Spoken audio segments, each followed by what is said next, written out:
Peace. Welcome to the Love and Peace Kitchen. And today, on request, I am making bakro. It was requested by Petra, my dear young friend. And Petra, this is for you.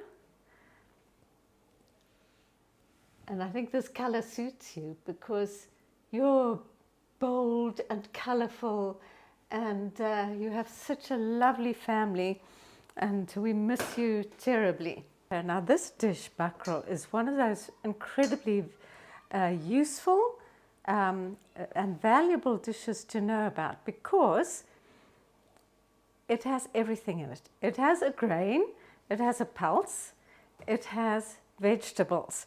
So in this first dish here, I have a cup of polenta. I've chosen to use polenta. It's a maize meal. You can use semolina, but I like a maize meal. You could also use a white maize meal. That would be fine. There's a cup of besan or chana flour, chickpea flour. So you've got your pulse. So you've already got your combination of grain and pulse. And of course the polenta is a little bit rough, so you get a certain type of texture into your dish. And then there's a cup of flour. I've got 2 teaspoons of baking powder in here and 1 teaspoon of bicarbonate of soda. I've also got half a teaspoon of hingh or asafoetida, a teaspoon of sugar, a scant teaspoon of turmeric, a teaspoon of cumin, ground cumin, a teaspoon of ground coriander. And to this I'm going to add my other ingredients. So I'm going to give this a good mix in. Notice my Sauces spoon. This is for cooking maize meal in Africa. Adam, our photographer, please come into the shot. Okay, here we have Africa. Right, and we are just about here in Zimbabwe. And this is our Sauces spoon for cooking mealie meal from Zimbabwe. So I'm going to give this a good stir.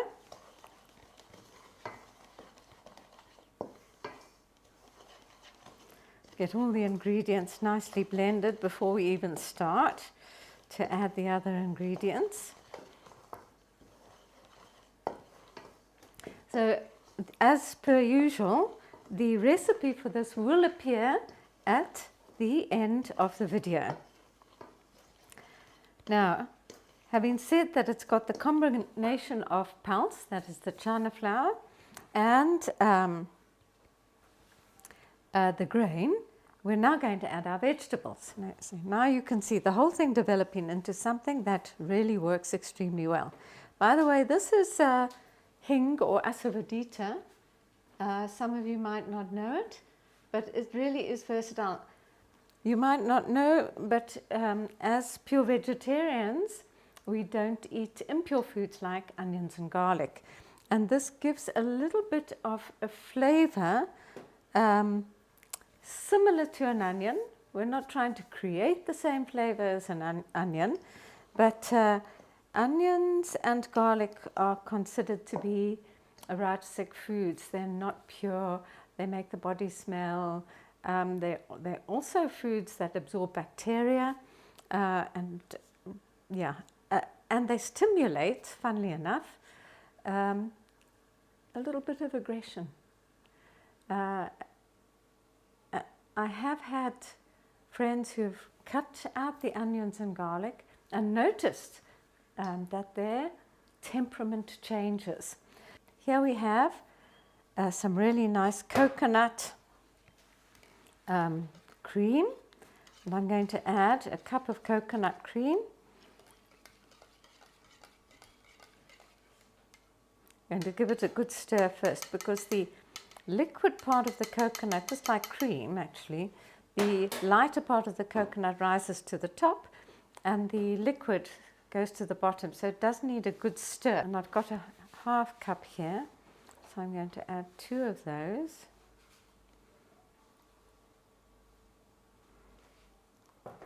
And I'm adding a half cup of oil.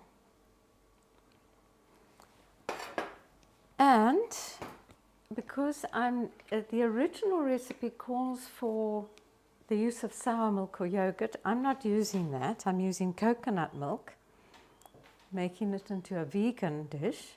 I'm adding a tablespoon of cider vinegar. And now I'm going to add a tin of creamed sweet corn. And give that a good stir.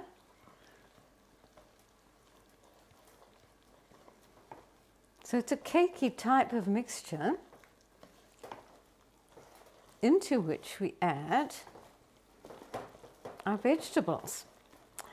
And I'm lucky enough to have good cabbages from Yvonne, and I've got actually some meti also from Yvonne and her wonderful farms in the western suburbs, in the high density areas of Bulawayo.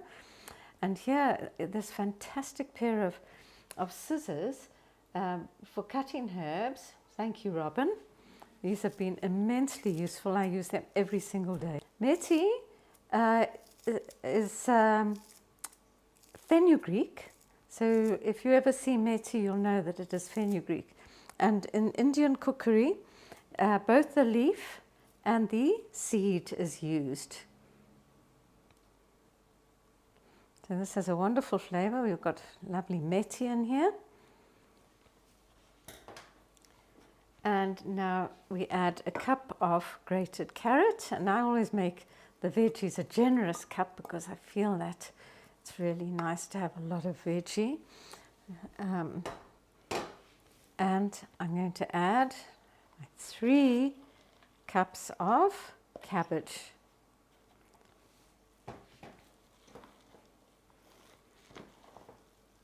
Get this all stirred in.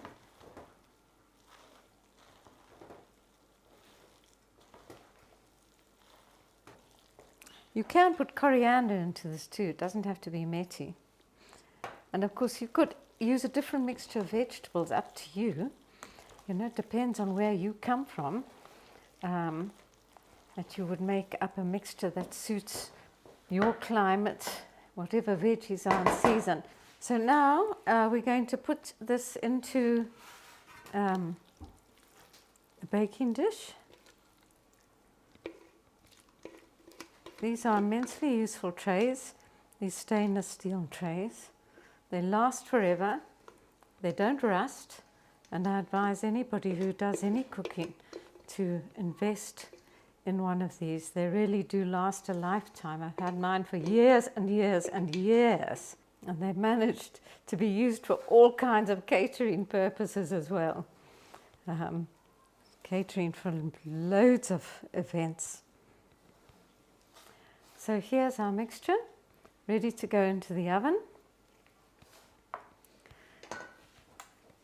Very quick and easy, and a great, as I said, great dish to have for picnics. If you're traveling, as an accompaniment to soups, it really is a good, healthy option, and also comfortably filling and nutritious. So that will now go into the oven and be baked at 180 degrees for half an hour to 40 minutes, 30 to 40 minutes, after which we'll pop on some hot mustard seed and sesame seed just to finish it off.